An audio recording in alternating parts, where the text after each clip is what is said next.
I think because I'm sitting in a sort of minimalistic setting on a bed, I feel an obligation to go old school YouTube and just talk to the camera. So let's give this a shot, shall we? I say that as if what I do usually isn't just me talking to the camera, but I feel like there's more props involved with the books. Thanks to the magical power that are YouTube video titles, you already know vaguely what this video is going to be about. And that is, who should talk about politics? So I've just been listening to Amy Schumer's new book on audiobook, which is The Girl with the Lower Back Tattoo, I believe. Amy Schumer is a North American comedian I'm sure a lot of you are familiar with. This video is not a book review, however.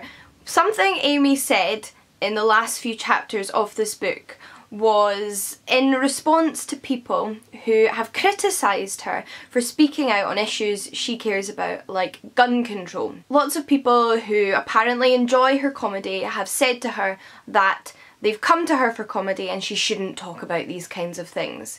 Her response, quite simply, is that they are wrong and that she will continue to talk about things that she considers to be important. Now, I really like this, which is probably going to give you a bit of setup for my opinion in this video. Now, my handful of weekly rude comments is nothing compared to what Amy Schumer must have to put up with online and out there in reality when she's doing gigs. But even with my small reaching platform, I have met with a similar kind of statement from people who apparently watch and enjoy my videos, which is, I come to you for books, so you shouldn't be talking about politics. Firstly, I find that very strange, and I do find it quite strange in reaction to comedians as well, because I actually consider a lot of the comedians I enjoy to be quite political people, and I consider their comedy to be social commentary, which I think a lot of good comedy is.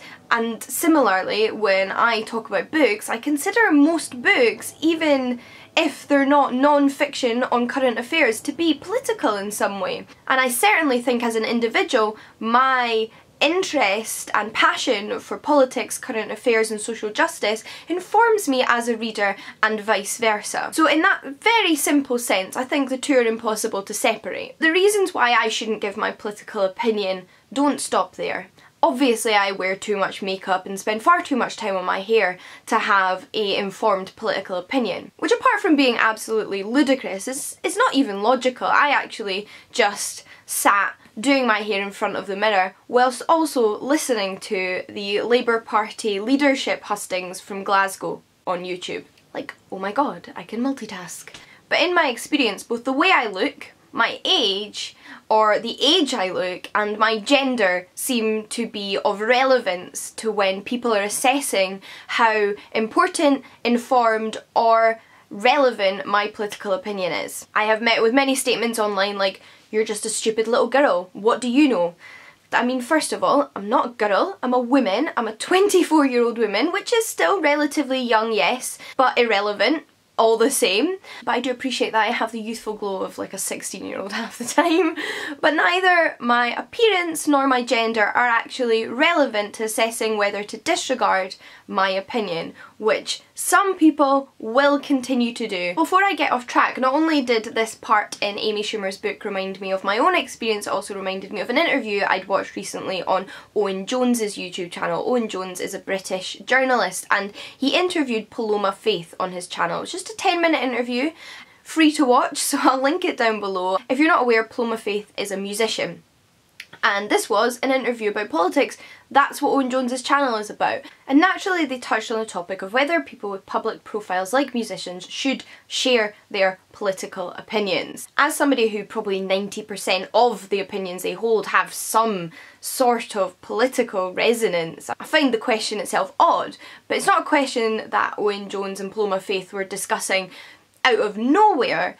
It is a strange idea that seems to have seeped into our society, and I would say seeped in to an extent, because I would definitely say that if I were to ask my parents if musicians were political, then they would agree. As people who grew up around the punk rock movement, who were politically active but also enjoyed music, the bands and musicians that they listened to at the time were very political. Think of things like Rock Against Racism or the Pits and Perverts concert that was held during the miners' strike. Artists like Bruce Springsteen, bands like The Clash and the Sex Pistols were all very loud and clear with their political opinions. And you might say that people like Amy Schumer or Paloma Faith have too much influence to be sharing their political opinions. Well, I have more faith in humanity than you do, I think. I admire a lot of people with public profiles and I enjoy hearing their opinions, but when they tell me their opinion, inadvertently, they don't know I'm listening,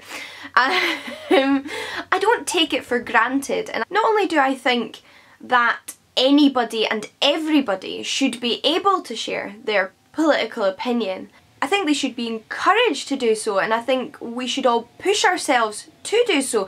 And that's not just because we should be out there willy-nilly saying stuff. When I and other people say that you should share your political opinion, what we're also saying is that you should look into current affairs, you should know about the world you live in, you should develop an informed opinion on things by comparing the different evidence, which it really isn't that hard, this information's out there, and then adjusting the way you look at the world accordingly. And then once you've developed those opinions, you should share them. You should share them with your friends, you should share them with your family, you should share them with people you meet in everyday life, and you should start up a respectful but passionate discussion in the world, because that's the only way that any of us are ever going to improve the world, is through discussion. But even if you don't have an audience, even if that's of 10 or 10 million people, you should be allowed to and be encouraged to have a political opinion.